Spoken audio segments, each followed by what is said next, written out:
Can we all not just agree that Achan is a beast now? He destroyed that 16th seed off-screen. When Achan is defeating seeded players off-screen, you know he's becoming a badass.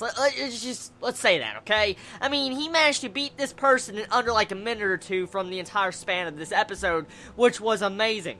And it was shocking. I did not expect Achan to be able to defeat a seeded player. I know he was 16th seed, but still beat a seeded player that easy off-screen. So it shows you how much he's progressed as a character. But the main thing that pops up at the end of this episode, we're introduced to a new seeded player, Hiromi, and at the same time, he's our third seeded player, and he is 2 seeds higher than Miyagawa that we had last episode.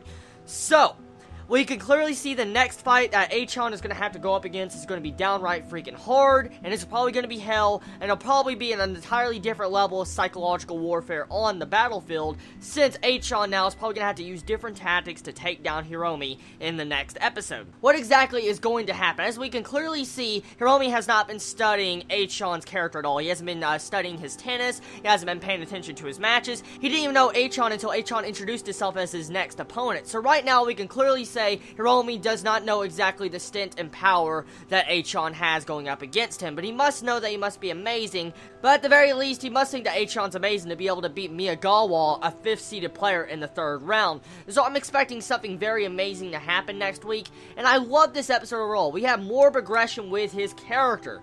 The main focus that Achan developed in this episode was to learn how to get into combat mode. Pretty much, he needs to break down all the barriers in his mind, all the different barriers that distract him from his main goal. For instance, let's say you were wanting to, play baseball, okay? And you were wanting to play, and all of a sudden you wanted to think about climbing up a mountain, or rock climbing, okay? I mean, that would completely distract you from your overall combat battle mode of wanting to, play baseball. So Achan's having to learn that those key moments he has when he strikes the ball back and returns the ball, or those key moments he was doing really well fighting someone in tennis, he needs to remember those moments, put them in his mind, and he needs to be able to remember those vividly to where he can bring those back and he can get into battle mode again, which would be really fucking badass if Achan can learn that. But that's the next step I think Achan is going to learn, and this definitely is developing his character. I mean, now instead of doing physical, training, Achan's now messing with his mind and psychological training to make his mind in battle mode, because even though if you train your body and your body is physically strong and it can do a lot of things, does not mean that your mind can keep up. Your mind needs to train also, and that was the main core moral of this entire episode, which I enjoyed. And so overall, good episode of Baby Steps. I loved it a lot of development, a lot of positive development, a lot of character development, new character introduction, and overall, good, enjoyable episode. So everybody, tell me your thoughts of this episode of Baby Steps. Did you enjoy it? Did you hate it? What's your favorite moment about it? I love you all so much. Please be safe. Chibi out.